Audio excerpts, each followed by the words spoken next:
Do you have any idea what would have happened to you if my men had found you first? The question hung in the air of that massive office, and I stood there in my stained uniform, holding the hand of a little girl who had stopped crying about an hour ago. The man asking the question sat behind a desk that probably cost more than I would make in 10 years, and his eyes were the kind of dark that made you feel like he could see every lie you had ever told, every mistake you had ever made, every desperate choice that led you to this exact moment. My name is Thea Grant, and I need to tell you something about survival. Real survival is not about strength or intelligence or even luck. It is about the split-second decisions you make when you have absolutely nothing left to lose. It is about choosing kindness when the world has given you every reason to be cruel. And sometimes, just sometimes, those choices lead you somewhere you never imagined possible. Before I tell you about how I ended up in the office of the most dangerous man in the city, before I explain why his daughter was gripping my hand like I was the only safe thing in her world, I need you to understand something. This story is not a fairy tale. It is messy and terrifying and beautiful in ways that will probably make you uncomfortable. But I promise you, if you stick with me through this, you will understand why some moments change everything. How are you doing today? Wherever you are watching this from, I hope you are somewhere warm. I hope you are somewhere safe. Because for a very long time I was neither of those things, and I know exactly how precious they are. This is the story of how I went from sleeping on cardboard behind a diner, barely surviving each frozen night, to standing in front of a man who could end my life with a phone call. This is about the moment I found a terrified child and made a choice that should have gotten me killed. And this is about what happened when kindness collided with a world built on violence and power. If this sounds like something you want to hear, do me a favor. Hit that subscribe button. Leave a comment telling me where you are watching from. Because I need to know I am not alone in believing that sometimes the craziest decisions turn out to be the only ones worth making. But let me start from the beginning. 3 months ago I was 24 years old and I had nothing. Not in the dramatic way people say it when they are having a bad day. I mean, I literally had nothing. The diner where I worked paid me under the table minimum wage, and most of that went to keeping my phone active because if you are homeless, your phone is your lifeline. It is your alarm clock, your job search, your only connection to the possibility that things might get better. I slept behind the dumpster in the alley next to Bernie's Diner on 4th Street. I had a sleeping bag I found in a donation bin and 3 changes of clothes I hand-washed in the bathroom sink at work. I brushed my teeth in that same bathroom, fixed my hair in that cloudy mirror, and pretended I had somewhere to go when my shift ended. The other waitress, Kelly, knew. She never said anything, but sometimes she would accidentally make too much staff meal and leave it where I could take it. Sometimes she would forget her jacket and tell me to hold on to it overnight. Small kindnesses that kept me human when everything else was trying to grind me down. I believed people were mostly good, just struggling like me. I believed if I worked hard enough, saved enough, I would get back on my feet. I believed the world was fair to people who kept trying. I was wrong about a lot of things back then. It was a Tuesday night, late February, the kind of cold that gets into your bones and makes you wonder if you will ever feel warm again. My shift had ended at 11. I had made $42 in tips, which was good. Really good. I was thinking about how I could maybe afford to get my work shoes resold, or buy a new pair of socks when I heard it. Crying. Not regular crying. The kind of sobbing that comes from pure terror. I should have kept walking. I should have gone back to my spot behind the dumpster, crawled into my sleeping bag, and minded my own business. The streets at night belong to people who are either predators or prey, and I had survived this long by being invisible. But the crying was coming from a child. I found her wedged between the dumpster and the brick wall, tiny and shaking, her face streaked with tears and dirt. She could not have been more than 5 years old. She was wearing a pink dress that probably cost more than my entire wardrobe, and her shoes were the kind you see in department store windows, the ones with the little lights that blink when you walk. "Hey," I whispered, crouching down. "Hey, sweetie, it is okay. You are safe." She looked at me with huge dark eyes, terrified and exhausted. "Where is your mom?" She just shook her head, crying harder. I did not think. I just acted. I took off my jacket, the only warm thing I owned, and wrapped it around her shoulders. I picked her up, and she clung to me like I was a life raft in a storm. It is okay, I kept saying. I have got you. You are safe now. I brought her back to my spot. I gave her the granola bar I had been saving for breakfast. I used my phone to try to find any missing child reports, any Amber Alerts, anything. Nothing. I asked her name, where she lived, how she got here. She would not talk. She just held onto my arm and cried until she finally fell asleep against my shoulder. I stayed awake all night, keeping her warm, watching the street for anyone who might be looking for her. As the sun came up, I made a decision. I would take her to the police station. It was the right thing to do. But then she woke up, looked at me with those huge eyes, and whispered the first words she had spoken. Please do not let them find me. Who? I asked. Who are you scared of? The bad men. My heart broke. This child was terrified, and I had no idea what she had been through. I made her a promise I had no business making.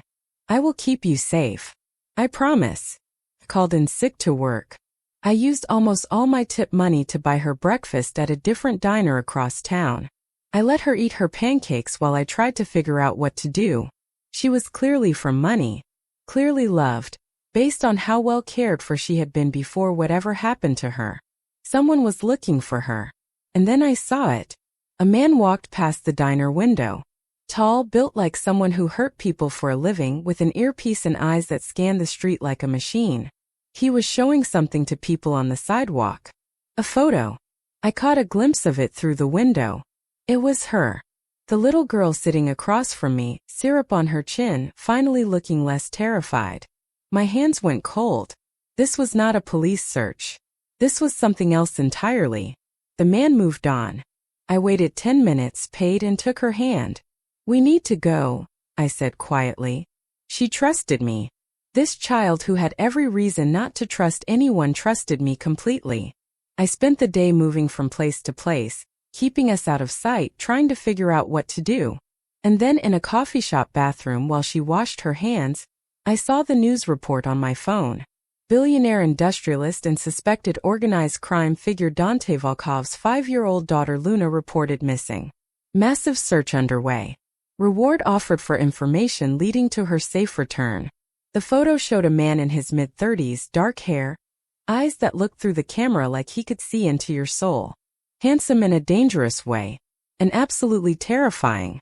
I looked at the little girl humming to herself as she dried her hands. I had been protecting the daughter of a mafia boss, and I had exactly one choice that would not get us both killed. I had to bring her back. The address was not hard to find. Everyone in the city knew where Dante Volkov lived. The estate sat on the edge of the city, surrounded by walls that looked more like a fortress than a home. I stood at the gate with Luna's hand in mine, staring at the security cameras, knowing that whatever happened next would change everything. It is okay, Luna whispered, and I realized she was comforting me now. Papa is not scary. Not to me. The gate opened before I could press the intercom button. 3 men in suits appeared, moving fast, hands reaching inside their jackets. I pulled Luna behind me instinctively. Wait, I said, my voice shaking. I am bringing her back. I found her. I am bringing her home. One of them spoke into his earpiece. Another kept his hand on what I assumed was a gun. The third one knelt down, and his entire demeanor changed when he saw Luna. Miss Luna, he said gently, your father has been very worried. She nodded but stayed behind me, her small fingers gripping my worn uniform. She goes with me, the man said, standing up and looking at me with eyes that promised violence if I disagreed. No. The word came out before I could stop it. I need to explain. To her father. I need to make sure she is safe. The man laughed. It was not a pleasant sound. Lady, you have no idea what you just walked into. But Luna spoke up then, her voice small but firm. She saved me. Thea saved me. I want her to come with me. The men exchanged looks. Another conversation through the earpiece. Then the first one nodded. Both of you. Now. The house was not a house. It was something out of a movie, all marble and crystal and art that probably belonged in museums. I had never felt more out of place in my life, standing there in my stained uniform and broken shoes, holding the hand of a little girl in a dirty pink dress. And then he appeared. Dante Volkov moved like a storm contained in human form. He came down the stairs fast, his face a mixture of rage and relief and something else I could not identify.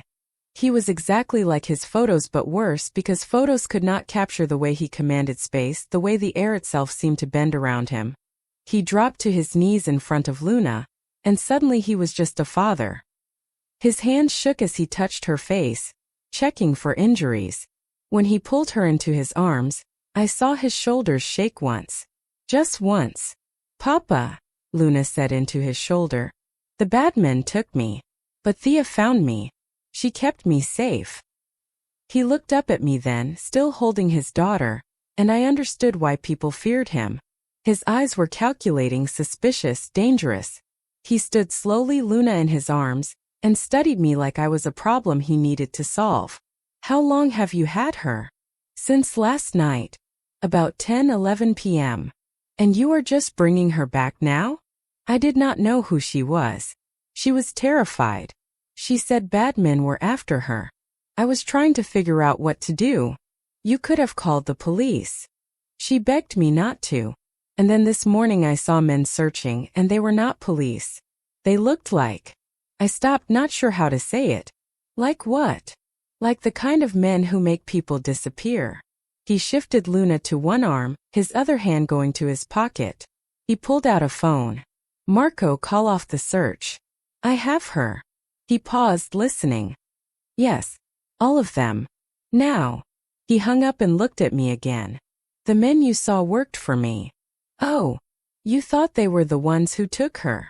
It was not a question, but I nodded anyway. "Smart," he said. "Wrong but smart.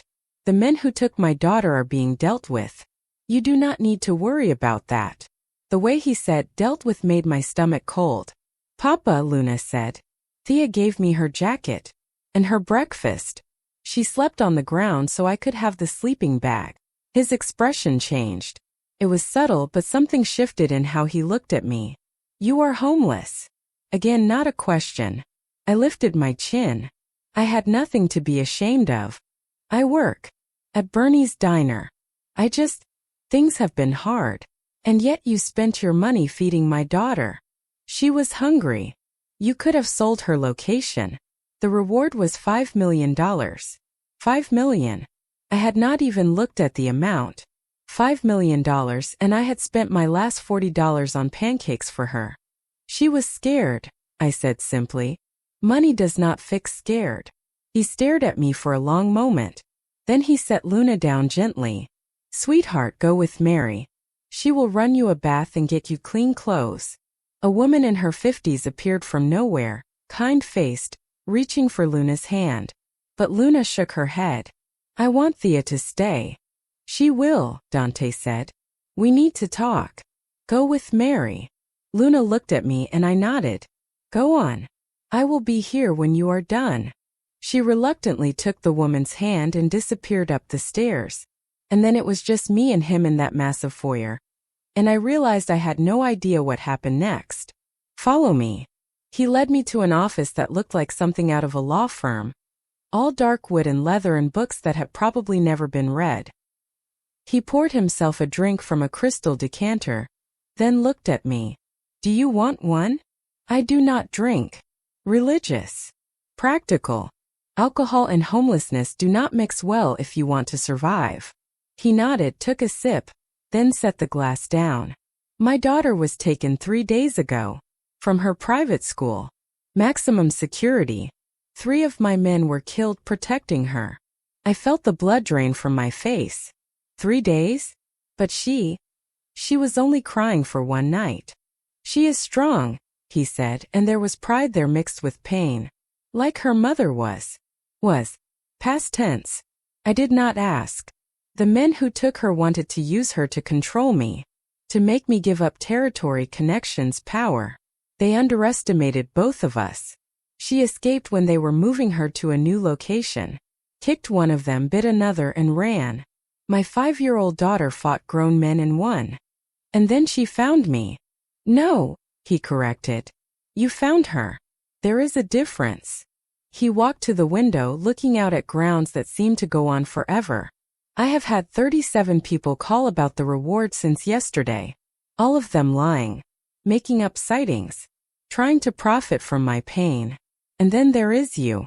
A homeless woman who spent her last dollar to feed my child and asked for nothing. I did not do it for money. I know. That is what makes you dangerous. I blinked. Dangerous? I think you are confused about which one of us is dangerous here. He turned back to me, and for the first time I saw something like amusement in his eyes.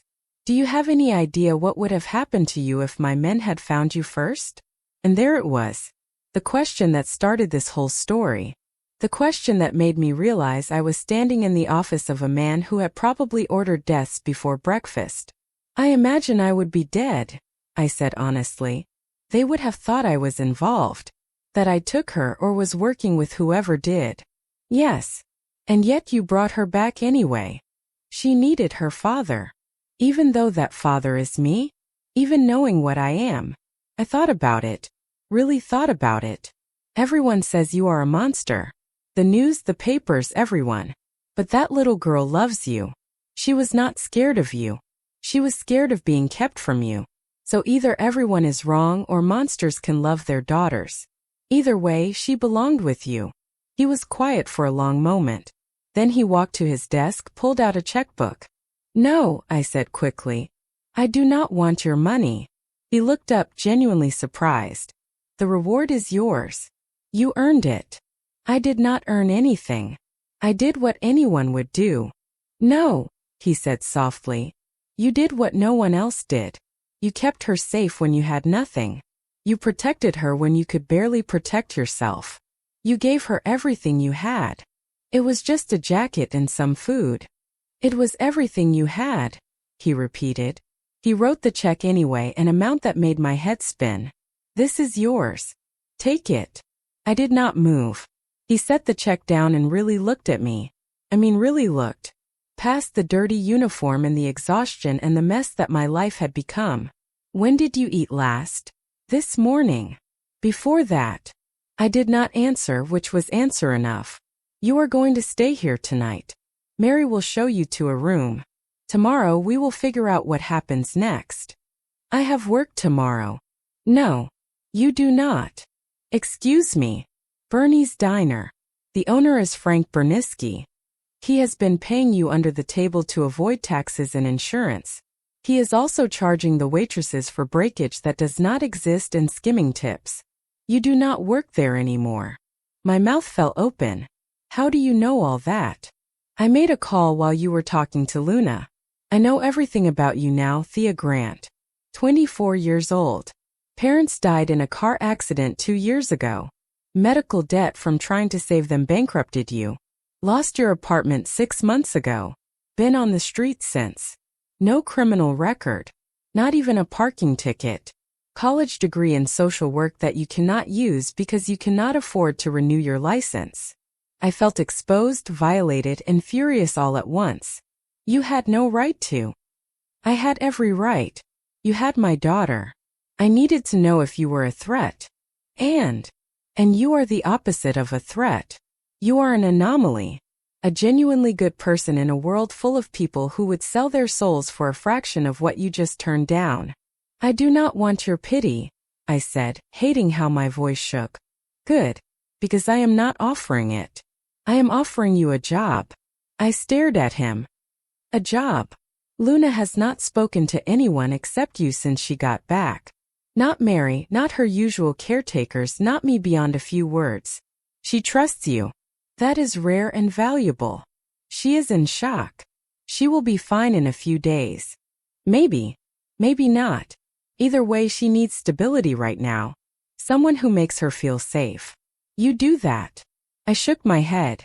I am not qualified to work with traumatized children. My degree is 2 years expired, and I never specialized in. I am not hiring you as a therapist. I am hiring you as her nanny. The word hung between us. Nanny. Like I would be part of his household. Part of his world. You do not even know me. I know enough. You are kind, protective, and willing to sacrifice for a child who is not yours. That is more than any resume could tell me. This is insane. This is practical. Luna needs you. You need a job, a home, stability. This solves both problems. What you are really saying is that you do not trust me out there knowing what I know about your daughter, about the kidnapping, about all of this. His expression did not change, but I saw the truth in his eyes. Can you blame me? No, I could not. If I were him, if someone showed up with my traumatized child knowing details about the worst moment of my life, I would want them close too, where I could watch them. How much does it pay? I asked because I needed to know if this was real, or if he was just keeping me prisoner with extra steps. He named a number that made the room spin. Annual salary, plus room and board, full benefits. More money than I had ever imagined earning. That is too much for a nanny. That is what Luna's safety is worth to me. And before you argue, understand something. This is not charity. You will work. Luna is brilliant and stubborn and has just been through hell. You will earn every penny. I looked around that massive office, thought about the sleeping bag behind the dumpster, the ache in my bones from sleeping on concrete, the constant fear of what winter would do to me. I thought about Luna's small hand in mine, the way she had finally stopped crying and fallen asleep feeling safe. 1 month, I heard myself say. Trial period. For both of us. If it is not working, I leave. No hard feelings. He extended his hand. Deal. I shook it, and his grip was firm and warm and completely engulfing. The moment our hands touched, I felt it. The shift. The point of no return. I had just agreed to enter a world I did not understand, working for a man everyone called dangerous, taking care of a child who had already been through more trauma than most adults. What could possibly go wrong? Mary, he called out, and the older woman appeared so quickly she must have been waiting nearby. Show Miss Grant to the blue room. Get her anything she needs. Clothes, toiletries, whatever she asks for. Of course, sir. This way, dear. I followed her up the grand staircase, my worn shoes silent on the plush carpet. She led me down a hallway lined with art I could not begin to identify, past closed doors that probably led to rooms bigger than the entire diner where I used to work. The blue room was not a room. It was a suite. Bedroom, sitting area. Private bathroom with a tub that could fit 3 people. The bed looked like something from a hotel magazine, piled with pillows and blankets that probably cost more than a month's rent anywhere normal. The bathroom is stocked, but if you need anything specific, just pick up that phone and dial 0. It will reach the house line. Someone will bring you whatever you need. This is too much, I whispered. Mary smiled, and it was kind. Mr. Volkov takes care of the people who take care of his daughter. You will find he is very generous to those he trusts. And to those he does not trust? Her smile did not waver, but something cold flickered in her eyes. You brought Luna home safe. That makes you family. And Mr. Volkov protects his family. She left me alone in that enormous room. I stood there for a long moment, not sure what to do, feeling like an imposter in borrowed space. Then I saw it, laid out on the bed. New clothes. Not fancy, just clean and new. Jeans in my size, soft shirts, a sweater that looked warm and comfortable. Undergarments still in packages. Socks. Everything I needed. How did they know my size? Then I remembered. Dante had made calls. He knew everything about me now. I should have felt violated. Instead, I felt something uncomfortably close to grateful. I took a shower that lasted 30 minutes because I could not remember the last time I had hot water that did not have a timer. I washed my hair 3 times just because I could. I stood under the spray until my skin turned pink and the water finally started to cool. When I got out, I put on the new clothes. They fit perfectly. I looked at myself in the mirror and barely recognized the person staring back. Clean. Warm. Federal safe. I started crying and could not stop. All the fear, all the exhaustion, all the nights wondering if I would survive until morning. It all came pouring out in that pristine bathroom with its marble counters and soft towels. I cried for my parents. For the life I lost. For the girl I used to be who thought hard work and kindness would be enough. I cried until there was nothing left. Then I washed my face, braided my wet hair, and went to find Luna. She was in a bedroom down the hall, bathed and dressed in clean pajamas, sitting on a bed surrounded by stuffed animals while Mary read to her. But the moment she saw me, her face lit up. "Thea!" She launched herself at me, and I caught her, this tiny person who had somehow decided I was safe. "Hey, sweetheart. Feeling better?" She nodded against my shoulder. "Mary said you are staying. Is that true?" I looked at Mary, who nodded encouragingly. "Yeah," I said. "I am staying. If that is okay with you." "It is very okay. Will you sleep in here with me tonight? I do not want to be alone." I looked at Mary again, not sure what the rules were in this house. She just smiled. "I think that would be fine. Let me get you some extra pillows." That night I slept in a bed for the first time in 6 months. Luna curled up next to me, her small body warm and trusting, her breathing evening out as she fell asleep feeling safe. I stared at the ceiling of that beautiful room and wondered what I had just agreed to. I got my answer at 3 in the morning when the screaming started. Not Luna. Somewhere else in the house. Men shouting, something crashing. Luna bolted awake, terrified, and I pulled her close. "It is okay," I whispered, but my heart was pounding. The door burst open. Dante stood there, still dressed, looking like he had not slept at all. His eyes found us immediately. "Stay here. Do not open this door for anyone except me or Mary. Do you understand? What is happening? They found out Luna is back.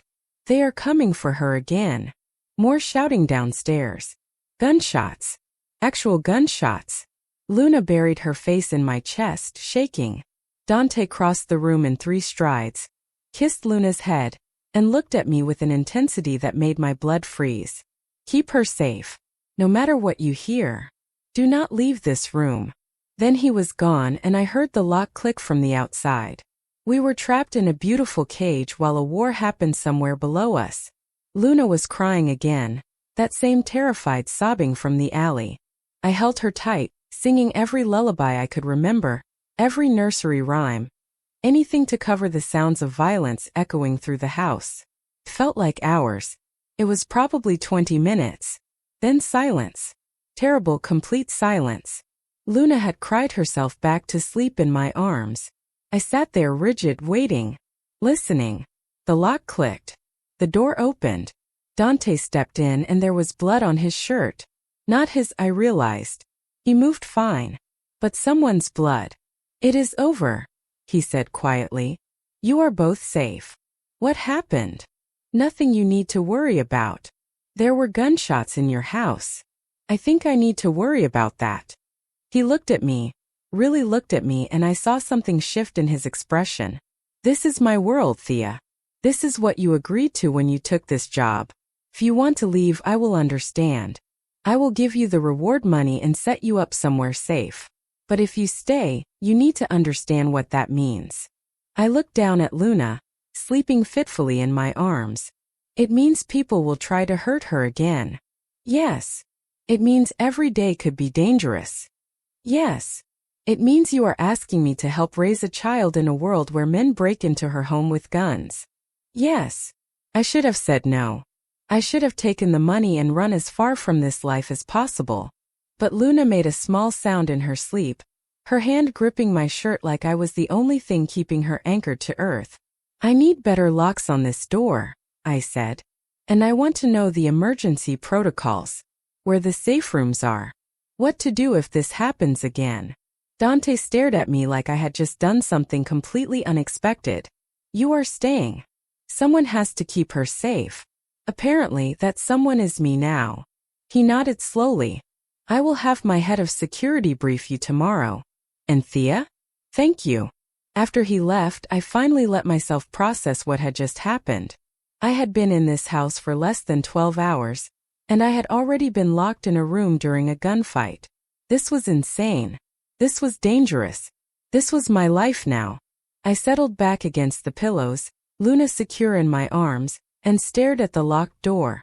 What had I gotten myself into? Morning came with Mary knocking softly on the door, bringing breakfast on a tray like the night before had been perfectly normal. Luna ate her pancakes while I tried to process that this was my reality now. Gunfights and breakfast trays. Terror and teddy bears. Mr. Volkov would like to see you in his office after Luna finishes eating, Mary said calmly. I will stay with her. I found him on the phone, speaking in what sounded like Russian, his voice cold and clipped. When he saw me, he ended the call abruptly. Sit. I sat.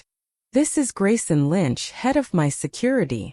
A man in his 40s stepped forward from the corner where I had not even noticed him standing. Military bearing, eyes that missed nothing. He will be training you. Training me for what? To keep my daughter alive. The next 3 weeks became a crash course in survival I never asked for. Grayson taught me how to recognize threats, how to move through the house using the least exposed routes, where every panic button was located. He showed me the safe room behind Luna's bookshelf, the one behind the painting in the hallway, the one in the kitchen that looked like a pantry. If something happens, you have 5 seconds to make a decision, Grayson said during one of our sessions. Freeze and you both die. Understand? I understood. But the training was not the hardest part. The hardest part was watching Luna slowly come back to life while living in a fortress. She laughed again. She played. She asked me to read her stories and paint with her and play pretend. But she also flinched at loud noises. She refused to go anywhere without me. She had nightmares every single night. I held her through each one, singing her back to sleep, promising her she was safe even though I was not sure that was true. Dante watched us. I felt his eyes on me constantly during those first weeks. When I played with Luna in the garden, always within sight of 3 armed guards. When I helped her with the schoolwork her private tutor assigned. When I carried her to bed every night because she refused to walk there alone. You are good with her, he said one evening.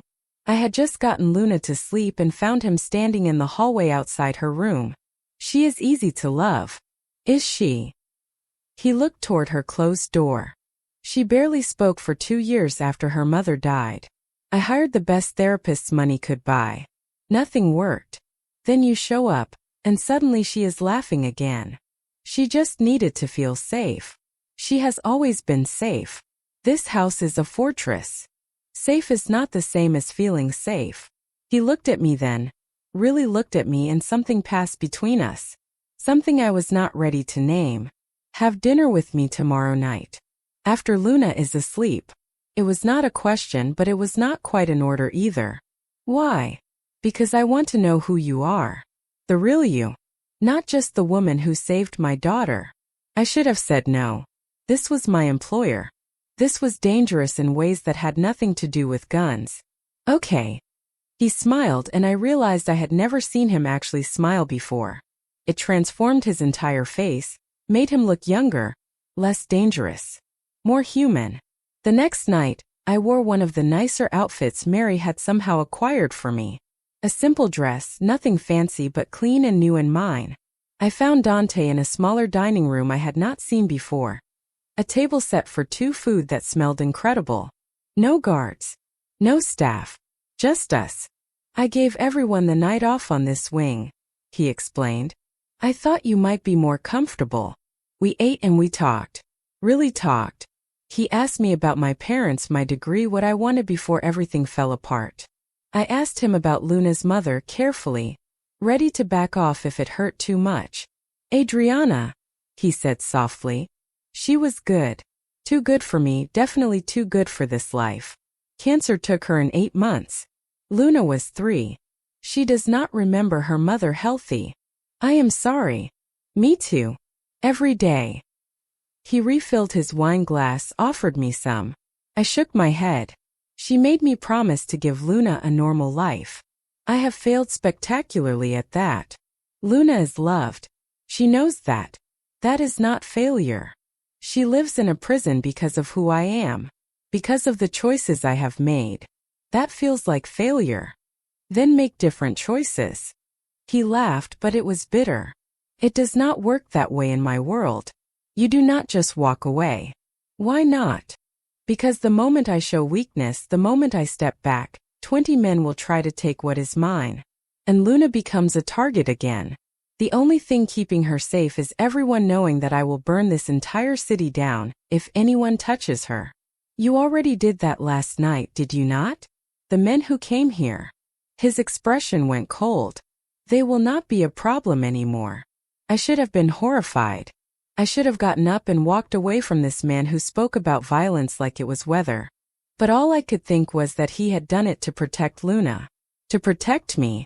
This is a lot, I said quietly. I know. If you want to leave. I am not leaving. I am just saying it is a lot to process. 3 weeks ago I was sleeping behind a dumpster. Now I am having dinner with a man who has people killed before breakfast. After breakfast, usually. I am not a monster. I looked up sharply and he was almost smiling. Did you just make a joke? I have been known to have a sense of humor. Occasionally. We talked for 3 more hours. About books and music and stupid things that had nothing to do with his world or my past. He was smart and funny and surprisingly easy to talk to when he let his guard down. It was the most dangerous night of my life, and not because of guns. When I finally went back to my room, Luna was asleep peacefully for once. I stood in my doorway and looked down the hall toward where I knew Dante's room was. This was a bad idea. Getting close to him was a terrible idea. I went to bed repeating that to myself until I almost believed it. The next morning, everything changed again. I brought Luna down for breakfast and found Dante in the dining room with a woman I had never seen before. Tall, elegant, beautiful in the way that took money and effort. She looked at me like I was something unpleasant she found on her shoe. Luna, darling, she said, her voice dripping with false sweetness. Come give Aunt Victoria a hug. Luna pressed closer to me. I do not want to. Victoria's smile tightened. Still being difficult, I see. Dante, we really must discuss getting her proper help. A nanny is not sufficient for a traumatized child. Thea is exactly what Luna needs, Dante said, his voice carrying a warning. Victoria turned her attention to me. How much is he paying you? I will double it to leave. This family does not need opportunistic strangers taking advantage. Victoria, Dante said, standing up. Enough. I am only thinking of Luna. And of you, darling. People are talking. You bring some homeless woman into your house, give her access to everything, and now you are parading her around like she belongs here. I felt my face burn. She was not wrong. I did not belong here. Thea, take Luna to the garden, Dante said quietly. Now. I did, but not before I heard Victoria's parting shot. She is going to destroy everything you have built, Dante. Mark my words. In the garden, Luna hugged my waist tight. I do not like Aunt Victoria. She is mean. Who is she? Papa's business partner. She comes here sometimes and tells him what to do. Mama never liked her either. I watched through the window as Dante and Victoria argued, her hand on his arm, standing too close. She was beautiful and polished and belonged in his world in ways I never would. And I realized I was jealous. Of my employer's business partner. This was getting complicated fast. Victoria started coming to the house more often after that day. Always with business reasons, always staying just a little too long. She watched me with eyes that calculated and dismissed in equal measure. She does not trust you, Mary said one afternoon while Luna napped. Be careful around that one. I am just the nanny. I am not a threat to anyone. Mary gave me a look that said I was being naive, but she did not push it. The truth was, things between Dante and me had shifted. We had dinner together 3 times a week now after Luna slept. We talked about everything and nothing. He told me about growing up in his father's shadow, about inheriting an empire he never wanted but could not escape. I told him about my parents, about the dreams I had before the world fell apart. He looked at me like I mattered, like I was more than just the help. And I was falling for him. Stupidly, recklessly falling for a man whose world was built on violence and secrets. 2 months into my new life, I woke up at 2 in the morning needing water. I slipped out of Luna's room quietly and headed downstairs. That was when I heard voices in Dante's office. The door was cracked open. I should have kept walking. I should have minded my business. but I heard my name. The girl is a problem, Dante. Victoria's voice, sharp and cold. You are getting too close. People are noticing. Thea is Luna's nanny. Nothing more. Do not lie to me. I see how you look at her.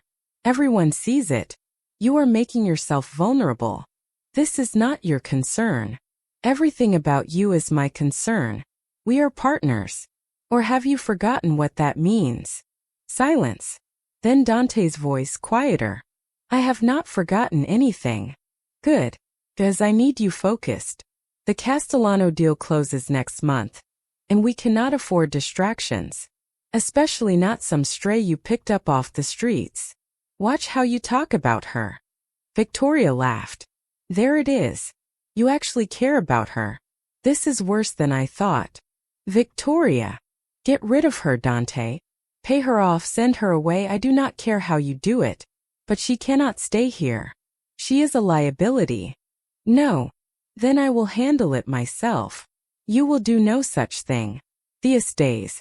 End of discussion. I heard footsteps and pressed myself against the wall, heart pounding.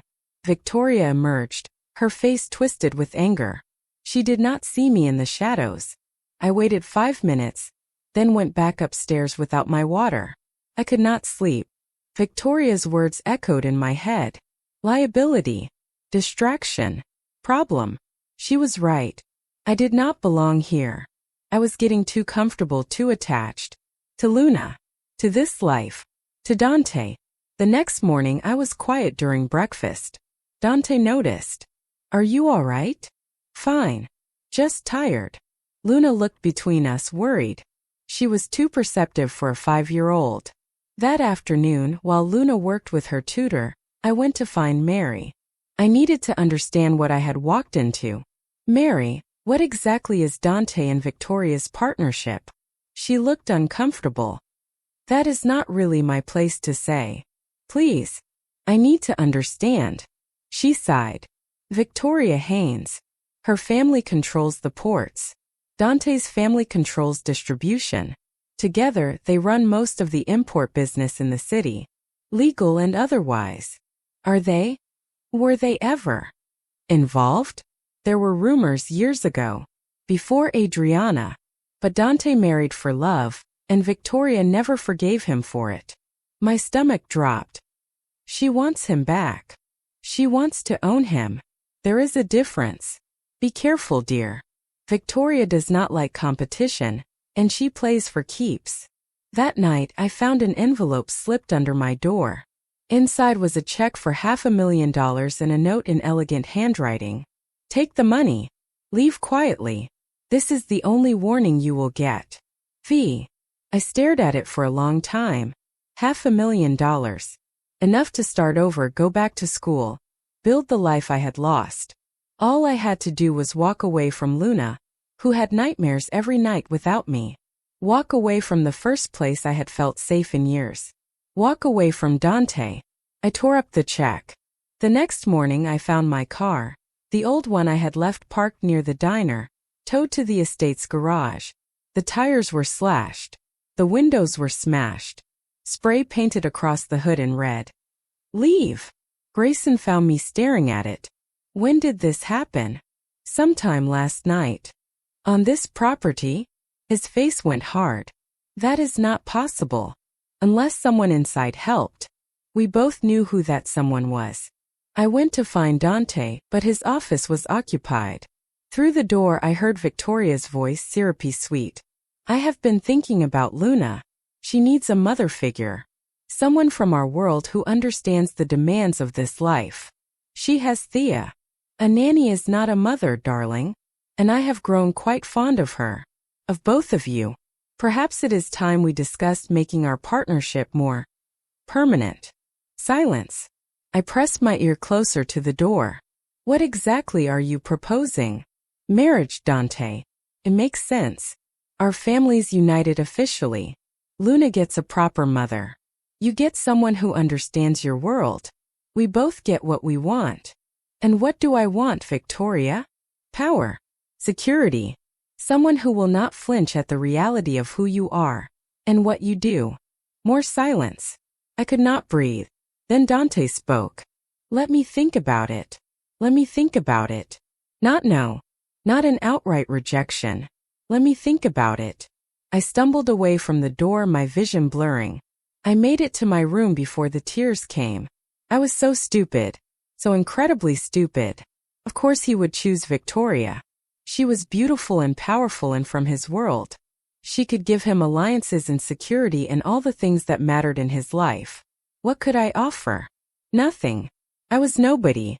A charity case he took in because his daughter liked me. That night at dinner, our usual dinner, Dante seemed distracted. Is everything all right? He asked. Fine. You have been quiet today. Just thinking. About how I am falling in love with you and you are considering marrying someone else. About how I do not belong in this world and everyone knows it but me. Nothing important. He reached across the table, took my hand. His touch sent electricity through me. Thea, I need to ask you something. This was it. He was going to tell me about Victoria's proposal. Maybe ask my blessing. Maybe tell me I needed to leave. What if I told you things were going to change around here? That I was considering making some major decisions about the future. I pulled my hand back. I think you should do whatever is best for Luna and for your business. That is not what I am asking. Then what are you asking? He opened his mouth, then closed it. Shook his head. Never mind. The timing is not right. For what? Nothing. Forget I said anything. But I could not forget. I could not forget the way he looked at me, the way he almost said something important, the way everything felt like it was about to shatter. 3 days later I found out why. I was in Luna's room reading her a story when Mary knocked, her face pale. Miss Grant, you need to come with me. Now. What is wrong? Mr. Volkov's office. Immediately. I followed her downstairs, my heart racing. The office door was open. Inside, Dante stood with Grayson and 2 other men I recognized as his lawyers. On the desk between them was a folder. Photographs spilling out. Of me. Not recent photos. Old ones. From before. From the worst time of my life. Sit down, Thea, Dante said quietly. I sat, my legs shaking. He pushed the folder toward me. Victoria had you investigated. She gave me this an hour ago. I looked at the photos. Me 2 years ago, outside the hospital where my parents died. Me signing paperwork. Me arguing with someone I barely remembered. And then the documents. Medical records. Financial statements. Court filings. My hand started shaking. Is it true? Dante asked, his voice carefully neutral. Did you refuse treatment that could have saved your father's life? The room spun. That is not. It is more complicated than that. Did you or did you not sign a do not resuscitate order against your father's wishes? I could not speak. Could not breathe. Answer me, Thea. He was suffering, I whispered. The treatment was experimental. It was not going to save him. It was just going to prolong his pain. He begged me to let him go. That is not what this says. This says you made the decision unilaterally. That you collected his life insurance 3 days after he died. That you used that money to pay off your own debts, while your mother deteriorated without proper care. No, that is not what happened. The insurance barely covered the funeral. My mother died because I could not afford the medication, not because I did not try. Victoria says you have a history of inserting yourself into wealthy families during crisis. That this is not the first time. What? That is insane. I have never. She has evidence, Thea. Testimonials from other families. A pattern of behavior. Those are lies. All of it. You have to believe me. He looked at me and his eyes were cold.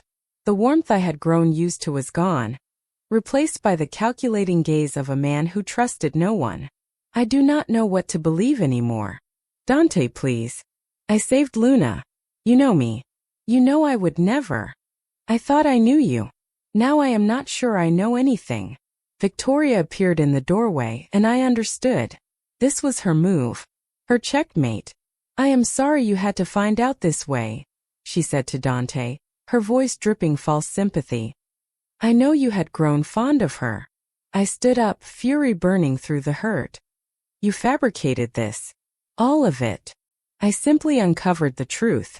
If you have nothing to hide, then surely you can explain these inconsistencies. Get out, I said. Excuse me. I said get out. This is between me and Dante. Victoria looked at Dante, waiting for him to override me. He said nothing. She left, but her smile said she had already won. I turned to Dante. I can explain all of this. Every document, every decision. But I need you to trust me. Just for a moment, I need you to trust that I am telling the truth. Trust, he repeated. In my world, trust gets you killed. I am not your world. I am me. The woman who has spent the last 2 months loving your daughter, protecting her, giving her everything I have. Do you really think someone with ulterior motives would do that? I think people are capable of extraordinary patience when the payoff is big enough. The words hit like a physical blow. You think I am after your money. After all this time, you think I am running some kind of con. I think I need answers. Real ones. And until I have them, I need you to stay away from Luna. The world stopped. What? You are suspended. Effective immediately. Stay in your room. Do not go near my daughter. Grayson will be posted outside your door. You are putting me under house arrest? I am protecting my family until I know the truth. I told you the truth. You told me a story. I need facts. I looked at this man I had started to fall for. This man I thought I knew and saw only a stranger. Fine. Investigate me. Tear apart my entire life. But when you find out Victoria is lying, when you realize what you have done, do not expect me to forgive you. I walked out before he could see me cry. Grayson followed me to my room, locked the door from the outside. I was a prisoner in the place I had started to call home. And the worst part? Luna's voice down the hall, crying for me, asking where I was, not understanding why I did not come when she called. Thea, please. I need you. I pressed my hands against the door, tears streaming down my face. I am here, baby, I whispered, knowing she could not hear me. I am right here. But I might as well have been 1,000 miles away. 3 days locked in that room. 3 days of hearing Luna cry for me and not being able to go to her. 3 days of meals delivered by staff who would not meet my eyes. 3 days of silence from Dante. On the 4th day, Grayson opened the door. Mr. Volkov wants to see you. I followed him downstairs, hoping this nightmare was over. Hoping Dante had uncovered Victoria's lies and was ready to apologize. I was wrong. In his office, Dante sat behind his desk with a stack of documents in front of him. Victoria stood by the window looking satisfied. 2 lawyers flanked them both. Sit, Dante said. I sat. He slid the first document across to me. This is a statement from Dr. Patricia Mendez. She states that you pressured your father to sign the DNR when he was medicated and unable to make sound decisions. Dr. Mendez was fired for falsifying records. She lost her license. You cannot seriously be using her as a credible source. He slid another document. This is from your mother's hospice nurse. She says you visited once in the final 3 months of your mother's life. I was homeless. I had no money for transport, and the hospice was 40 miles away. I called every single day. They know that. Another document. This is a report showing you received a settlement from the hospital for malpractice regarding your father's treatment. $200,000. You never mentioned that. My blood ran cold. That money went to paying the medical debt they had accumulated. It was gone in 3 months. There was nothing left. Convenient. No records of those payments. Because I paid cash to collection agencies. They do not give you receipts when you are settling debt for pennies on the dollar. Or because the money went somewhere else. Victoria's investigators found that you were living beyond your means right after the settlement. Designer purchases. Expensive dinners. What? I have never owned anything designer in my life. Victoria finally spoke. Credit card statements do not lie, dear. I do not have a credit card. I have not had one since I was 20. Dante pulled out printed statements. My name. Cards I had never opened. Charges I had never made. This is fraud, I said, my voice shaking. Someone opened these in my name. This is identity theft. Or you are lying, Victoria said smoothly. Really, Dante, look at the pattern. She infiltrated your home under the guise of helping Luna. She has been positioning herself as indispensable, manipulating a traumatized child to create dependency. Classic gold digger behavior. I love Luna. This has nothing to do with money. Then why, Dante said quietly, did you ask Mary about my net worth 2 weeks after you moved in? I stared at him. I never. Mary, tell him. But Mary was not there. Just Dante and Victoria and the lawyers and evidence of crimes I did not commit. Mary confirmed the conversation, Dante said. You asked specific questions about my assets, my holdings, my liquidity. That is a lie. Mary would never say that because it never happened. Are you calling my head of household staff a liar? I am calling Victoria a manipulator. She has been planning this from the beginning. She wants me gone so she can have you. Victoria laughed. How pathetic. Inventing conspiracy theories instead of taking responsibility. Dante, this is exactly what I warned you about. I turned to Dante, desperate. You know me. You have had dinner with me dozens of times. We have talked about everything. Do I seem like someone running a con? I thought I knew you, he said, and his voice was empty. I was wrong. Look at me. Really look at me. Do you honestly believe I am capable of this? He did look at me. For a long moment our eyes met and I saw doubt flicker there. Saw him wanting to believe me. Then Victoria placed her hand on his shoulder, leaned down, whispered something in his ear. The doubt vanished. Pack your things, Dante said. You have 1 hour. The room tilted. What? You are fired. You will leave this house immediately. There is a car waiting to take you wherever you want to go. What about Luna? Luna is no longer your concern. She needs me. She has nightmares, she has trauma. I am the only one who can calm her down. She will adjust. Children are resilient. Dante, please. I am begging you. Do not do this to her. Whatever you think of me, do not punish her. I am protecting her. From you. Victoria smiled. I will take excellent care of her, Dante. You know I have always wanted children. I lunged out of my chair. Grayson caught me before I could reach her. You evil manipulative. Careful, Victoria said. Threatening me in front of witnesses would be very unwise. Dante stood. Grayson, escort her to her room. Make sure she only takes what belongs to her. I want her off the property in 60 minutes.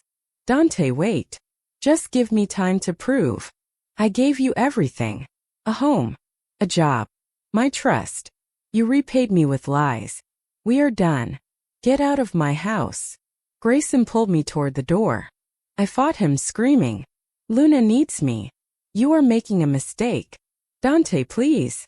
But he had already turned away, and Victoria was moving into the space beside him, her hand on his arm, claiming territory. Grayson dragged me upstairs. I packed my few belongings through tears, my hands shaking so badly I could barely zip the bag. Everything I had owned before still fit in one duffel. As I was led downstairs, I heard her. Luna, screaming from somewhere in the house. Thea. I want Thea. Papa, where is she? Where is Thea? I tried to run to her. Grayson held me back. Please, I begged him. Just let me say goodbye. Just let me tell her I am not abandoning her. I have my orders, he said, but his voice was gentle. I am sorry. The car was waiting. Black sedan driver who would not look at me. Grayson put my bag in the trunk. Where do you want to go? I had nowhere. No home. No job. No references because my last employer thought I was a con artist. The shelter on 5th Street. He nodded, gave the driver the address. As the car pulled away, I looked back at the house. At a window on the 2nd floor, I saw her. Luna, pressing her hands against the glass, crying. I pressed my hand to the car window, mouthing, "I am sorry. I am so sorry." Then we turned the corner and she was gone. The shelter was full. They put me on a waiting list, told me to come back tomorrow. I spent that night on a bench in the park with my duffel bag as a pillow, staring at the stars, wondering how I had fallen so far so fast. My phone rang at midnight. Unknown number. "Hello. Thea Grant." A woman's voice. Professional. Cold. "Yes. This is Rebecca Torres from the District Attorney's Office. We need you to come in for questioning regarding financial fraud and identity theft." My heart stopped. "What?" "Charges have been filed against you by Dante Volkov. You are accused of obtaining money and goods under false pretenses, identity fraud, and attempted extortion. If you do not appear voluntarily, a warrant will be issued for your arrest." I sat up, panic flooding through me. This is insane. I did not do anything. "You can explain that when you come in. Tomorrow morning, 9 a.m. Do not be late." She hung up. I sat there on that bench shaking. Victoria had not just gotten me fired. She was having me arrested. She was going to make sure I went to prison. And Dante was letting it happen. I thought about running, leaving the city, changing my name, disappearing. But I had nothing. No money. Nowhere to go. And running would just make me look guilty. At 8 the next morning, I walked into the DA's office in yesterday's clothes, smelling like park bench and despair. They questioned me for 6 hours. Every purchase on those fake credit cards. Every conversation I supposedly had. Every lie Victoria had constructed. "I did not do any of this," I repeated over and over. "Someone is framing me." Who would do that? Victoria Haynes. She wants me out of the way.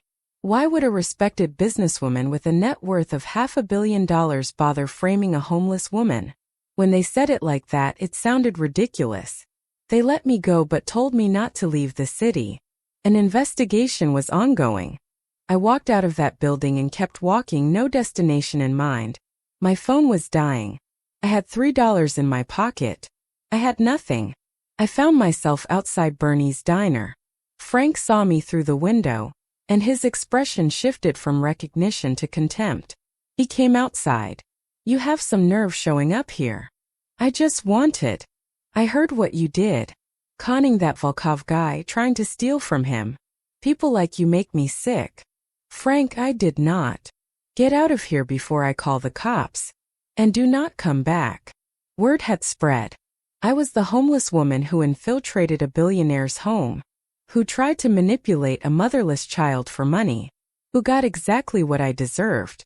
No one would hire me. No shelter would take me. Even the soup kitchen turned me away after someone recognized me and said I was trouble. I spent the next week living in the park, watching my phone battery die, feeling myself break apart piece by piece. On day 9 I saw them. Dante, Victoria, and Luna, walking into a restaurant across from the park. Luna was holding Victoria's hand. She was not crying. She was not screaming. She looked quiet and subdued and nothing like the laughing child I had known. Victoria leaned into Dante, whispered something. He smiled. They looked like a family. And I looked like trash on a park bench watching a life that was never really mine. That night it rained. I huddled under a building overhang with my duffel bag, soaked and shivering, and finally let myself admit the truth. Victoria had won. She had destroyed me completely, taken everything I had, everything I was, and ground it into nothing. Dante believed her. Luna was being raised by a woman who saw her as a trophy, and I was exactly where I had started. Homeless. Alone. Broken. Except this time was worse, because now I knew what it felt like to have a home, to be needed, to love and be loved, and I knew exactly what I had lost. I curled up on the cold concrete, clutching my bag, and cried until I had nothing left. I had survived losing my parents, survived losing everything I owned, survived months on the streets, but I did not know if I could survive losing Luna, or losing the man I had been stupid enough to fall in love with. 2 weeks of living in the park changed something in me. I stopped crying, stopped hoping, just existed, going through the motions of survival because stopping meant dying, and some stubborn part of me refused to give Victoria that satisfaction. I was digging through a trash can behind a coffee shop when someone spoke behind me. Thea Grant. I spun around. A woman in her 60s stood there, well-dressed, kind eyes, holding 2 cups of coffee. Who is asking? My name is Patricia Russo. I was Adriana Volkov's mother. Luna's grandmother. I stared at her. Dante had never mentioned Luna having a living grandmother. He does not let me see her, Patricia said, reading my confusion. We had a falling out after my daughter died. He blamed me for not convincing her to fight harder. I blamed him for the life he chose. We have not spoken in 2 years. What do you want with me? To talk. Please. Just 5 minutes. She led me to a bench, handed me the coffee. I drank it so fast I burned my tongue. I have been watching you, she said. For the past week. Following you. That is not creepy at all. A small smile. I needed to know if what Victoria was saying about you was true. If you really were a con artist who manipulated my granddaughter. And con artists do not sleep in parks when they could sell their story to tabloids for 6 figures. They do not cry themselves to sleep saying a child's name.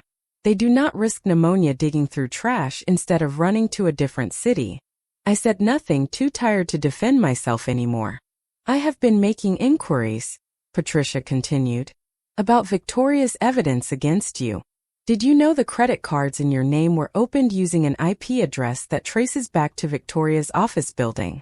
I looked up. What? And the nurse who gave a statement about you neglecting your mother? She is Victoria's second cousin. Dr. Mendez, who claimed you pressured your father? Victoria paid off her gambling debts 3 days before she signed that affidavit. Hope, painful and sharp, flared in my chest. You can prove this? I have a very good private investigator. Everything Victoria built against you is falling apart under scrutiny. The problem is, Dante will not listen to me. He has not taken my calls in 2 years. If I present this evidence, he will assume I am trying to interfere. Then why are you telling me? Because you need to present it. You need to fight back. He threw me out. He thinks I am a criminal. Why would he listen to me now? Because Luna is getting worse. Much worse. She has stopped eating. Stopped talking. The pediatrician thinks she is having a breakdown. And Victoria convinced Dante that institutionalizing her is the best option. I stood up so fast the coffee spilled. What? No. Luna does not need an institution, she needs you. I know that. You know that. Somewhere deep down Dante knows that too. But he is too proud and too stubborn to admit he made a mistake. So what am I supposed to do? Show up with your evidence and hope he does not have me arrested on sight. Patricia pulled an envelope from her purse. This is everything my investigator found. Bank records, IP traces, connections between Victoria and every witness against you. Proof that she has been systematically destroying you. I took the envelope with shaking hands. There is also a check in there. Enough to get you a hotel room, clean clothes, a good meal. You cannot fight looking like this. No offense. Why are you helping me? Her eyes filled with tears. Because my daughter loved Dante despite everything he was. She believed he had a good heart buried under all that armor. And when she was dying, she made me promise to protect Luna, to make sure she grew up knowing love. I failed. I let my anger at Dante keep me from my granddaughter. But you? You loved Luna with nothing to gain. You are the person Adriana would have wanted in her daughter's life. So I am helping you because my daughter cannot, and because that little girl deserves better than Victoria Haynes playing mother. I looked at the envelope, then at this woman who had lost her daughter and been separated from her granddaughter. If I do this, if I go back there, he might destroy me completely. Victoria has positioned herself perfectly. I have no credibility, no standing, nothing. Then you have nothing left to lose. She was right. I had already lost everything. The only question was whether I would stay broken or fight back. I thought about Luna's face in that window, about her crying for me. About Victoria convincing Dante to lock his daughter away in some institution because she was too much trouble. What do I need to do? Patricia smiled. First, you need a shower and decent clothes. Then you need to crash Victoria's engagement party. Her what? Victoria and Dante are announcing their engagement tomorrow night. Big event at the Riverside Hotel. Everyone who matters in their world will be there. Including me. I still get invited to things, even if my son-in-law will not speak to me. You want me to confront them publicly? I want you to tell the truth publicly. With evidence. In front of witnesses. Victoria cannot intimidate or buy off. Make her defend her lies in real time. It was crazy. It was dangerous. It could backfire spectacularly. But the alternative was letting Victoria win. Letting Luna suffer. Letting Dante marry a woman who saw his daughter as an inconvenient obstacle. Okay, I said. I will do it. Patricia stood, pulled me into a hug. My daughter would have liked you. Thank you for loving my granddaughter when no one else could. The next 24 hours were a blur. Patricia took me to her home, a beautiful brownstone across town. I showered for an hour, ate my first real meal in weeks, slept in a bed with clean sheets and cried into the pillow because kindness hurt after so much cruelty. The next morning, Patricia's stylist and a lawyer she hired arrived. The stylist made me look human again. The lawyer reviewed every piece of evidence, confirmed it would hold up, and coached me on exactly what to say. Do not get emotional, he instructed. Stick to facts. Present the evidence calmly. Let Victoria be the one who falls apart. That evening, Patricia loaned me a dress. Simple, elegant, black. The kind of thing that would not look out of place at a high society engagement party but would not draw attention. You look beautiful, Patricia said. And strong. Remember that. You are not a victim anymore. You are a woman who knows the truth and refuses to be silenced. We arrived at the Riverside Hotel at 8. The party was already in full swing. I stayed back while Patricia went in first, using her invitation to get past security. Then I followed, heart pounding, the envelope of evidence clutched in my hand. The ballroom was exactly what I expected. Crystal chandeliers, champagne fountains, people in designer clothes congratulating each other on business deals and social climbs. I did not belong here. But I was here anyway. I spotted them immediately. Dante in a perfect black suit, looking handsome and distant. Victoria beside him in a white dress that probably cost more than a car, her hand possessively on his arm. She was glowing victorious, showing off an engagement ring that could fund a small country. And then I saw her. Luna, in a corner with a nanny I did not recognize, looking small and pale and utterly miserable in a frilly dress that was too big for her shrinking frame. Our eyes met across the room. Her face transformed. Joy, relief, hope all flooding in at once. Thea! She screamed, and the entire ballroom went silent. She ran toward me, and the nanny tried to stop her, but Luna was fast. She hit me like a small missile, wrapping her arms around my waist, sobbing. You came back. You came back. I knew you would come back. I dropped to my knees, holding her tight, feeling her shake. Hey baby. I am here. I am right here. Thea, they said you were bad. They said you left because you did not love me. But I knew it was a lie. I knew it. I never stopped loving you. Not for 1 second. Security was moving toward us. Dante was frozen, staring. Victoria's face had gone from victorious to furious in seconds. I stood, taking Luna's hand, and faced them. I am sorry to interrupt your celebration, I said, my voice carrying across the silent room. But there is something everyone here needs to know before this engagement goes any further. Get her out of here, Victoria hissed to security. I would not do that, Patricia said, stepping forward. Not unless you want me to call my friends at the Times and the Tribune. They have been very interested in the story I have been telling them about fraud and conspiracy. Dante found his voice. Thea, you need to leave. Now. Not until you hear the truth. The real truth. Not the version Victoria constructed. You have a restraining order being filed. That you will drop the second you see this. I held up the envelope. Evidence. Real evidence. Proof that every single thing Victoria told you about me was a calculated lie. This is ridiculous, Victoria said, but her voice had an edge of panic. Dante, she is desperate. She is making up stories. Then you will not mind if I share these bank records showing you paid off the witnesses against me, or the IP traces proving you opened credit cards in my name, or the testimony from your assistant that you ordered him to fabricate evidence. Victoria's face went white. Those are forgeries. Are they? Because I have 3 different handwriting experts who verified the documents, and a forensic accountant who traced every payment back to your accounts. And I am happy to present all of it. Right here. Right now. In front of everyone. I looked at Dante. Really looked at him. I never lied to you. Everything I told you about my parents, about my life, about why I helped Luna, all of it was true. The only liar in this room is the woman you are about to marry. Silence. Everyone staring. Waiting.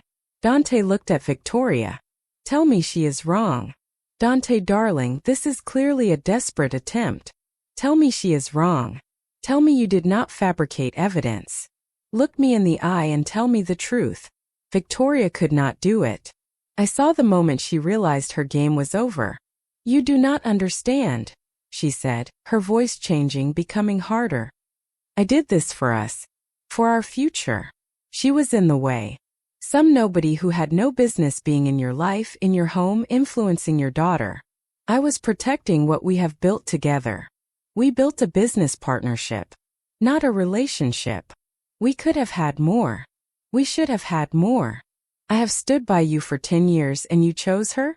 Some homeless trash who? Stop talking, Dante said quietly, but his voice carried such menace that Victoria actually stepped back. You manipulated evidence. You destroyed an innocent woman's life. You turned me against someone who loved my daughter. And you thought I would marry you after that. You do not understand what she is. People like her, they take and they take. She never took anything. She gave everything. To Luna. To me. And I threw her away because I believed your lies. He turned to me, and I saw devastation in his eyes.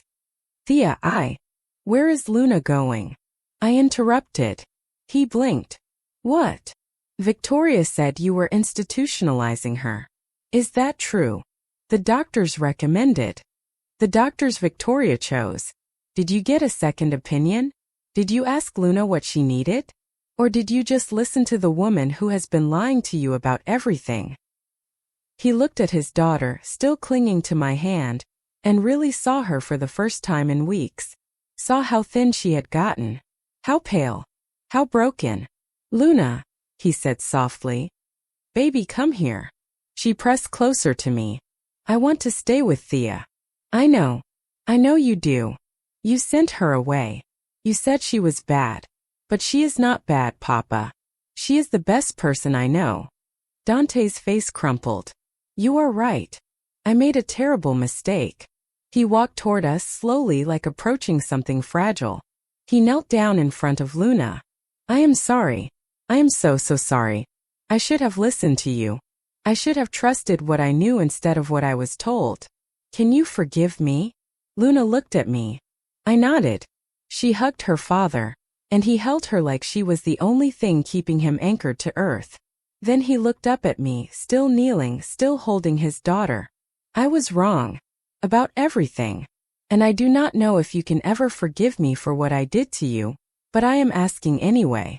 Please, give me a chance to make this right. Victoria made a sound of disgust. This is pathetic. You are going to throw away everything we built for her. What we built was a business, Dante said, standing. And that business is over. As of now, our partnership is dissolved. You will receive fair market value for your shares. And then I never want to see you again. You cannot do that. We have contracts. With clauses about fraud and moral turpitude. I suggest you have your lawyers read them carefully. And Thea? If you want to press charges for identity theft and fraud, I will support that fully. I looked at Victoria, at her fury and desperation, and felt nothing. No anger. No need for revenge. I just want her gone, I said. Out of your life. Out of Luna's life. Forever. Done, Dante said.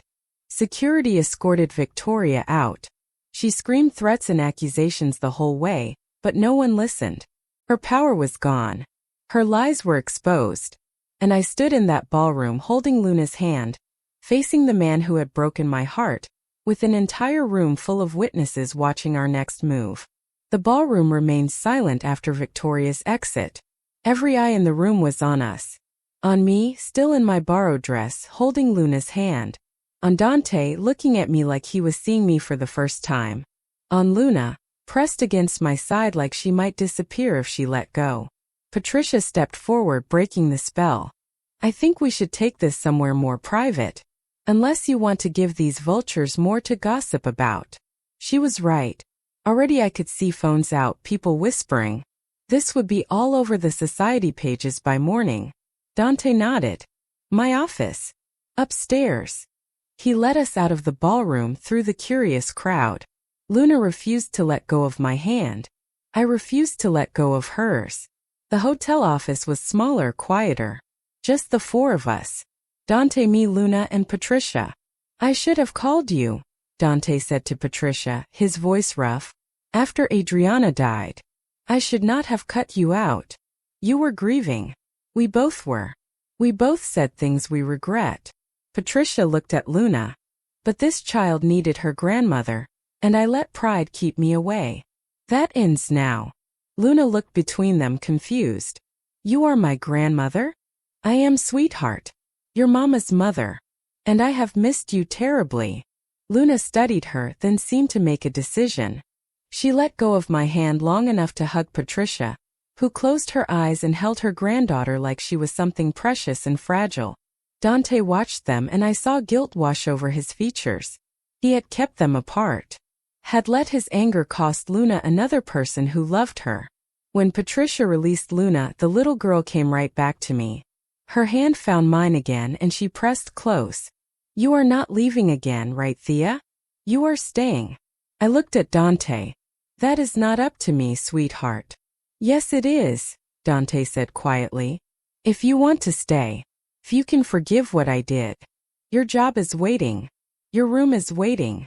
Everything is exactly as you left it. Except it is not, I said. You believed I was a criminal. You had me investigated. You were going to let me be arrested for crimes I did not commit. How do I trust that you will not do it again the next time someone tells you a convincing lie? He flinched. You do not. I have no right to ask for your trust. I destroyed it. But I am asking anyway because Luna needs you. And because... He stopped, looked at his daughter, then at Patricia. Luna, honey, why don't you come with me? Patricia said gently. Let's go find some of those fancy cookies they have downstairs. Give your papa and Thea a moment to talk. But I want to stay with Thea. I will be right here when you get back, I promised. 5 minutes. That is all. Luna looked uncertain, but she nodded and took Patricia's hand. They left, and suddenly it was just Dante and me in that small office with 2 weeks of pain and anger between us. I went to your spot, he said after a long silence. Behind the diner. After you left. I do not know why. Maybe to prove to myself that you had lied about being homeless. That it was all part of the con Victoria said you were running. And I found your sleeping bag. Still there. Worn and patched and clearly used for months. I found a notebook tucked inside. Pages and pages of job applications. Budgets where you calculated how many shifts you needed to afford a deposit on an apartment. A list of free resources, shelters, soup kitchens. And drawings. My breath caught. I had forgotten about that notebook. Drawings of Luna, he continued. From the night you found her. You had sketched her sleeping, looking peaceful. You wrote next to it, I hope whoever loves this child knows how lucky they are. You drew her before you knew who she was. Before you knew about me or the money or any of it. You drew her because she mattered to you. She was a scared kid who needed help. Of course she mattered. Most people would have called the police. Or looked for a reward. You gave her your last food and your only warm clothes. Victoria said you did it as an investment, to position yourself. But you could not have known I would hire you. You could not have planned any of what happened. I tried to tell you that. I know. And I did not listen. Do you know why? I shook my head. Because Victoria was right about one thing. People in my world do not do kind things without an agenda. Everyone wants something. Everyone has an angle.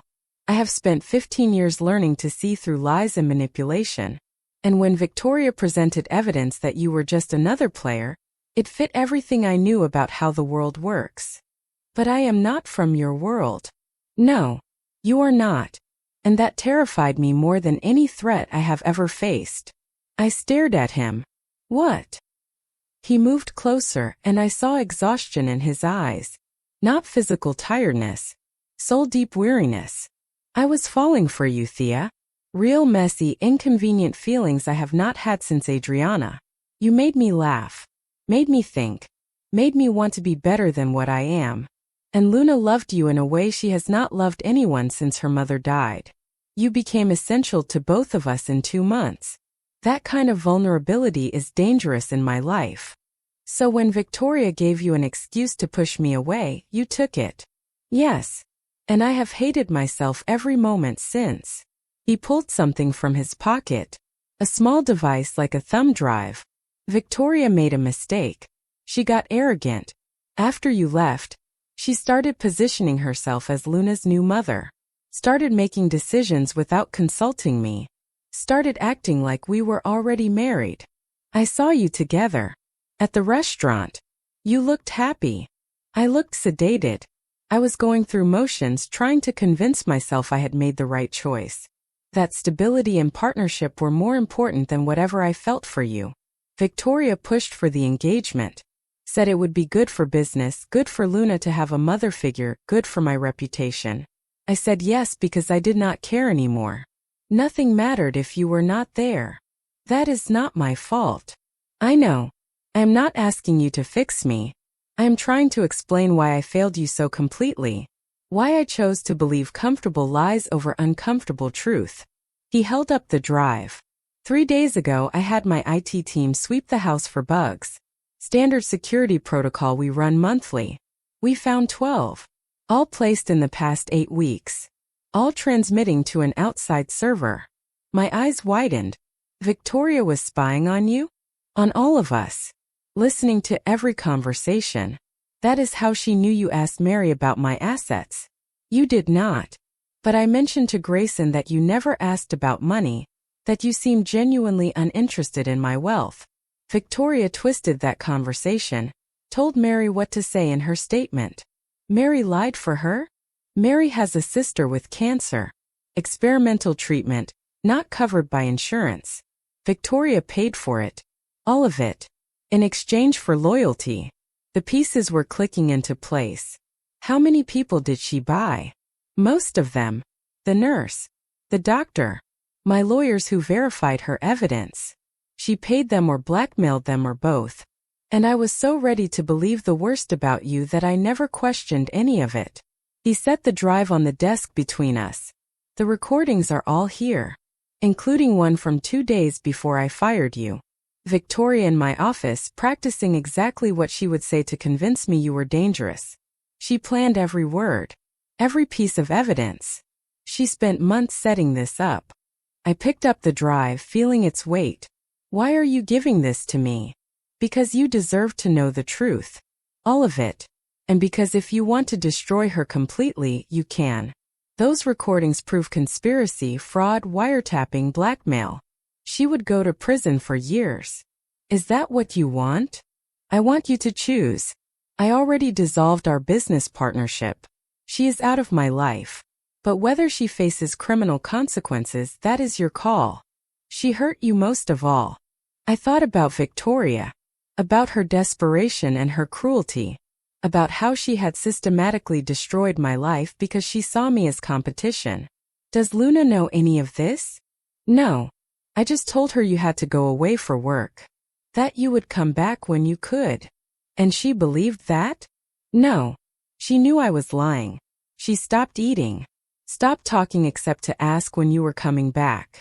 The doctors Victoria chose said she was having a mental breakdown, that institutional care was necessary. I almost believed it. Almost sent my daughter away because I was too proud to admit I had made a mistake. What changed your mind?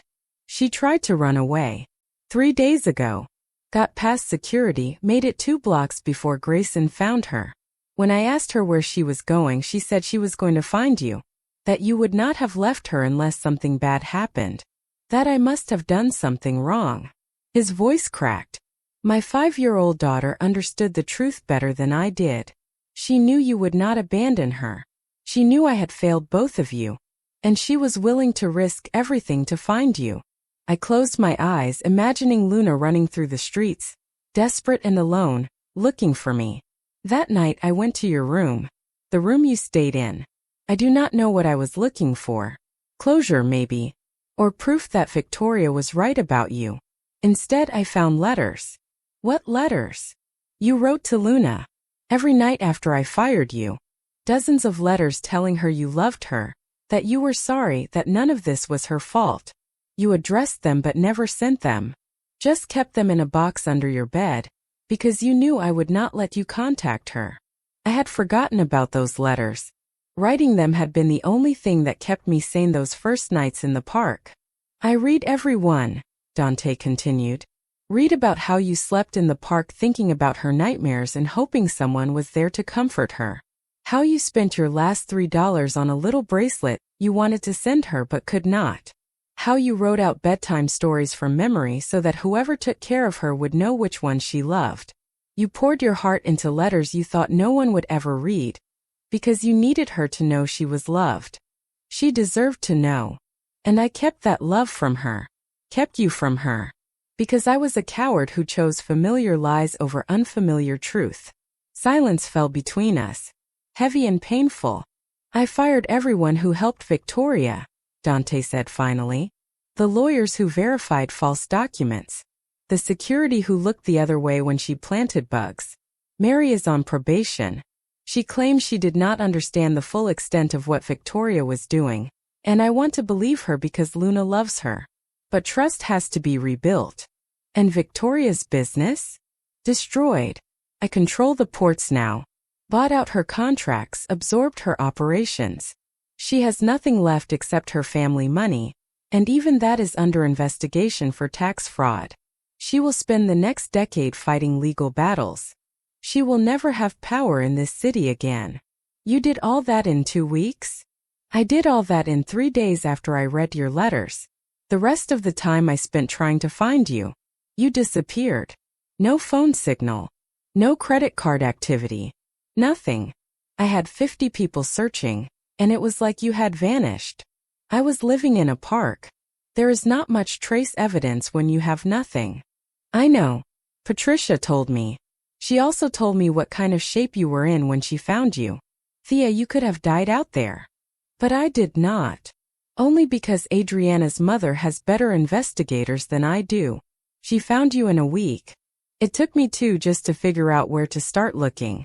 Patricia and Luna came back then. Luna carrying cookies wrapped in napkins, looking between us anxiously. Are you fighting? She asked. No, baby, I said. Just talking. Grown-up talking or real talking? Despite everything, I smiled. Real talking. Good. Because I want you to come home. Both of you need to stop being stubborn and figure this out. Dante laughed, surprising all of us. When did you get so wise? Mama told me before she went to heaven that grown-ups sometimes need kids to remind them what is important.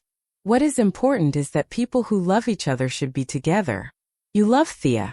Thea loves you. I love both of you. So we should all be together. Luna, it is more complicated than. Why?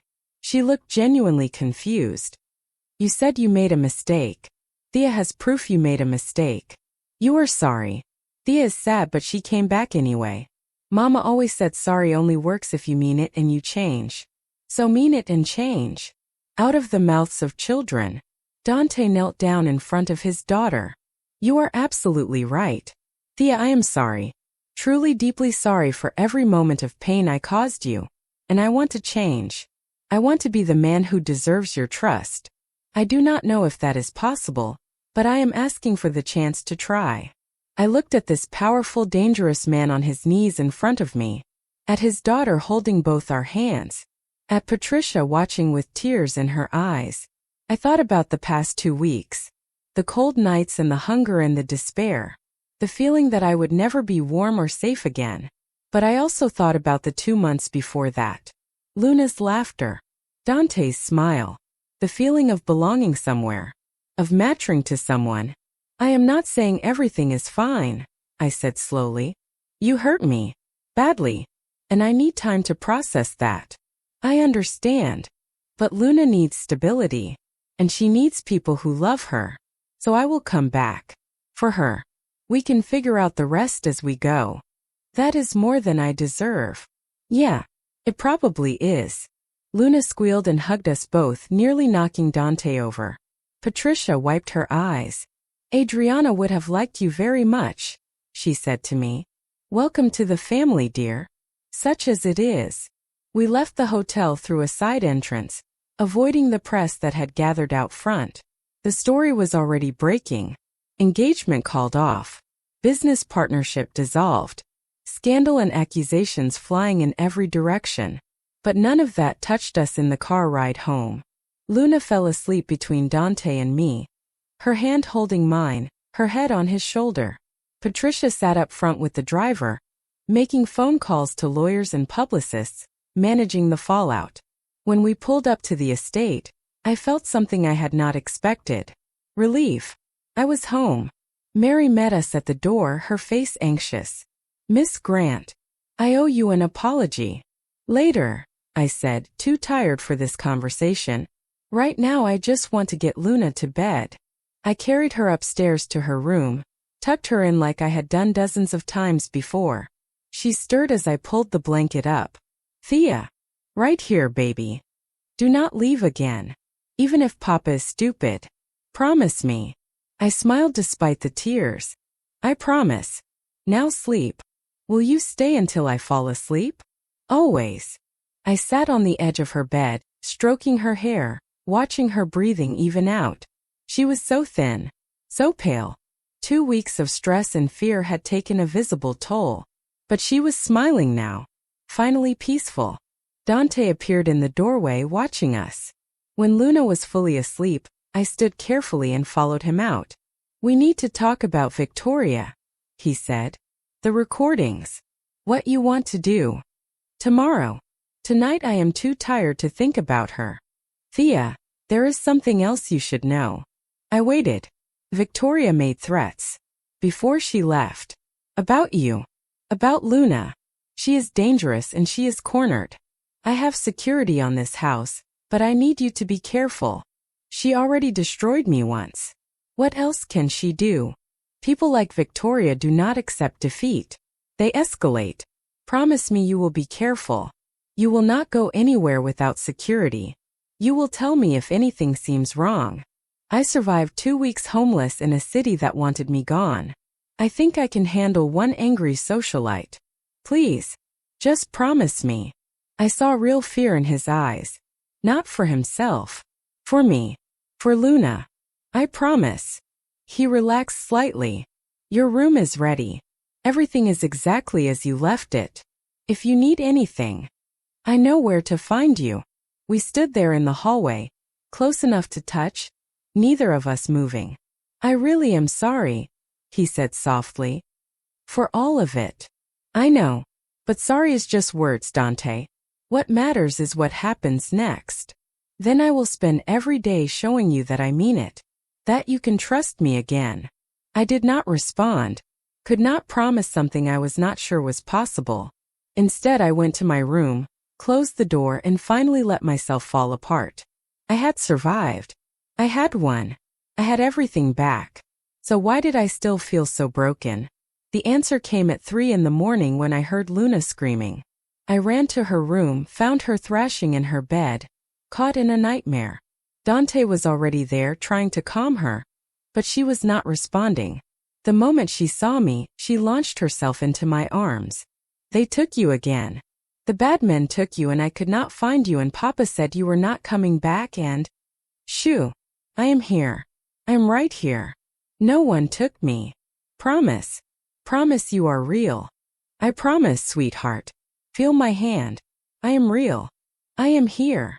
She clung to me, shaking, and I held her until the fear passed. Until her breathing calmed. Until she could believe I was not a dream. Dante watched us with an expression I could not read. She has them every night, he said quietly. The nightmares. Nothing helps. Nothing except me. Yes. Luna was already falling back asleep in my arms, exhausted from terror and relief. I will stay with her tonight, I said. Thank you. I climbed into Luna's bed, and she curled around me like a baby koala. Safe. Secure. Home. Dante stood in the doorway for a long moment. I will do better, he said. I swear to you. I will be better. Then he left and I held his daughter while she slept, and tried to figure out if broken trust could ever truly be repaired, or if some betrayals left cracks that never fully healed. 3 months later, I stood in the kitchen making Luna's favorite pancakes while she sat at the counter telling me about the dream she had. Not a nightmare. An actual happy dream about butterflies and her mama. Progress. And then Mama said you would take good care of me, and I said I know Thea always takes care of me. My throat tightened. That sounds like a beautiful dream, sweetheart. It was. Can I have chocolate chips in mine? You know the rules. Weekends only. She pouted but accepted it. 3 months ago she would have cried. Would have spiraled. Now she negotiated like a normal kid. More progress. Dante walked in already dressed for work and kissed Luna's head. He looked at me, hesitant, asking permission with his eyes. I nodded. He kissed my cheek, brief and careful, respecting the boundaries I had set. We were taking things slow. Glacially slow. He had dinner with us every night. Tucked Luna in. Asked about my day. Never pushed for more than I was ready to give. Some days I thought I could forgive him completely. Other days I remembered standing in that office being accused of crimes I did not commit, and the anger came back fresh. But we were trying. That had to count for something. Victoria's trial starts today, he said quietly while Luna was distracted with her breakfast. I know. You do not have to testify. The recordings are enough. I want to. She needs to hear from me. Needs to know she did not break me. He nodded. I will be there. If you want me. I want you. The trial lasted 3 weeks. Victoria's lawyers tried everything. Claimed the recordings were fabricated. That she was framed. That this was a conspiracy by Dante to steal her business. None of it worked. The evidence was overwhelming. The jury took 4 hours to convict her on all counts. Fraud. Identity theft. Wiretapping. Blackmail. Conspiracy. The judge gave her 8 years. I watched her being led away in handcuffs and felt nothing.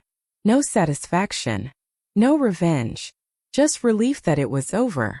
Outside the courthouse, reporters swarmed. I ignored them. Dante's security got us to the car, and we went home to Luna. She was in the garden with Patricia, planting flowers. Her grandmother visited twice a week now, and their relationship was blooming like the roses they tended together. Did the bad lady go to jail? Luna asked when she saw us. Yes, baby. She did. Good. Now we can be happy without being scared. Simple. True. Perfect. That night, after Luna was asleep, Dante found me in the library. I had been reading, trying to distract myself from the emotional exhaustion of the trial. I have something for you, he said. He handed me an envelope. Inside was a letter. Official looking. What is this? Your social work license. Fully reinstated. And an offer from the Children's Advocacy Center downtown. They want you to head their trauma program. Full salary, benefits, the works. I made some calls, but the offer is legitimate. They have been following your story. They want someone who understands what it means to fight for kids who have nothing. I stared at the letter, tears blurring the words. You did this. I opened a door. You earned everything beyond that. If you want it, no pressure. You always have a place here with Luna. But I thought you might want your career back. Your purpose beyond us. I do not know what to say. Say you will think about it. Say you will consider building the life you deserve. I looked at this man who had broken me and was now trying so hard to put me back together. I am still angry with you sometimes, I said honestly. I do not know if that will ever completely go away. I know. I do not expect it to. But I am also falling in love with you, and that terrifies me more than the anger. He went very still. Thea. Let me finish. I am falling in love with you, but I do not know if I can trust you with that. Trust that you will not believe the next lie someone tells. Trust that you will choose me when things get hard. I will spend the rest of my life proving you can trust me, however long that takes. That is a big promise. I am a man who keeps his promises. Ask my daughter. I smiled despite the tears. She does seem pretty confident in you these days. She learned that from you. You taught her that people can make mistakes and still be worth loving. That broken things can be repaired if everyone is willing to do the work. He moved closer, careful, giving me space to retreat if I needed it. I love you, Thea. I think I have loved you since you walked into my office covered in dirt, holding my daughter's hand, asking for nothing. I was just too afraid to admit it. Too convinced that people like you do not exist in worlds like mine. I was wrong. And I will regret hurting you for the rest of my life. But I will not regret loving you, even if you never feel the same way. I reached up, touched his face, felt him lean into my hand like it was something precious. Ask me again in 6 months if I can trust you. If the answer is yes, then we will talk about what comes next. And if the answer is no, then I will still be here for Luna. We will figure out how to coexist. But I need time, Dante. Time to heal. Time to be sure. Take all the time you need. I am not going anywhere. He kissed my forehead, gentle and reverent, and left me alone with my thoughts and possibilities. 6 months later I said yes. Not just to trusting him. To everything. We got married in the garden where Luna and Patricia planted flowers. Small ceremony. Just family. Patricia cried. Luna was the flower girl and took her job very seriously. Dante looked at me like I was the answer to every question he had ever asked. I wore my mother's ring that I had sold years ago. Dante tracked it down, bought it back, had it resized. Some things come back to you if they are meant to. My job at the Children's Advocacy Center changed my life. I helped kids who had nothing, just like I had been. Gave them hope. Gave them someone who understood. Luna thrived. Started school. Made friends. Still had nightmares sometimes, but less and less. Dante slowly transitioned out of the darker parts of his business. Took years and it was not clean or easy. But he did it. For Luna. For me. For the man he wanted to be. We had another daughter 2 years later. Named her Adriana, after the woman who started it all. Life was not perfect. We fought. We struggled. Some days the past came back, and I remembered what it felt like to be thrown away. But most days I woke up warm and safe and loved. Most days I looked at my family and knew I had found my way home. So if you are out there struggling, if you are cold and scared and wondering if things will ever get better, I want you to know something. They can. Not easily. Not quickly. Not without pain and work and more courage than you think you have. But they can. I went from sleeping behind dumpsters to building a life I never dreamed possible. And if I can do it, so can you. Thank you for listening to my story. Subscribe if you want to hear more. Comment and tell me where you are watching from. Tell me your story. Because we all have one. And they all matter. My name is Thea Volkov. And this is how I learned that sometimes the worst moments of your life lead you exactly where you are meant to be. You just have to be brave enough to keep going. Even when it hurts. Especially when it hurts. The end.